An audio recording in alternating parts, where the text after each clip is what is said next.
So whenever I travel, I try to find plants or garden designs that I would like to introduce in my own garden. And this time I'm in Montenegro and I am absolutely mesmerized by the beautiful lily of the Nile. And to be quite honest, this is not the first time I have seen this beautiful plant. The first time I seen one specimen in New England, and even then, this one flower completely stole my attention. And I have been researching it, trying to add it to my own garden. It actually reminded me a lot the giant allium. Turns out it's not quite as cold hardy, and that's why I have seen so many beautiful flowers here in Montenegro in the Mediterranean Sea. And I see a lot of the town squares and shopping centers, landscapes filled in with those amazing plants.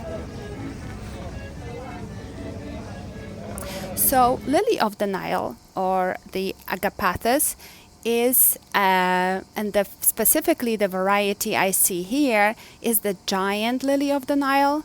As you can see, they're pretty huge. They are purple. I have seen some white varieties as well on long, thick stems, and when planted in groups, are incredible to look at.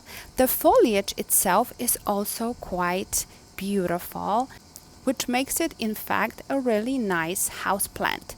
And that's a great news because if you live in zone 6 or 7 like I do, you cannot have in your garden because it would get too cold. So the only option for us to enjoy this beautiful flower is to have it potted and moved indoors for the winter.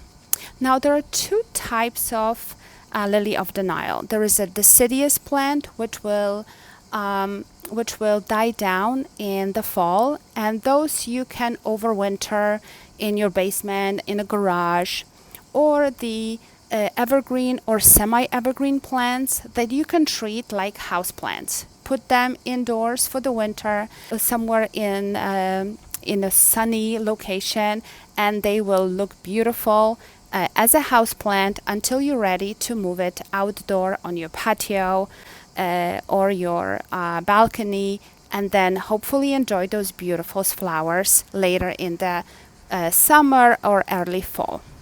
So that's my project for this fall, and hopefully by next year I can give you an update on how successful I will be planting this beautiful flower. But in the meantime, I will just enjoy those lovely, lovely flowers while I stroll the interesting medieval towns of Montenegro. Happy gardening!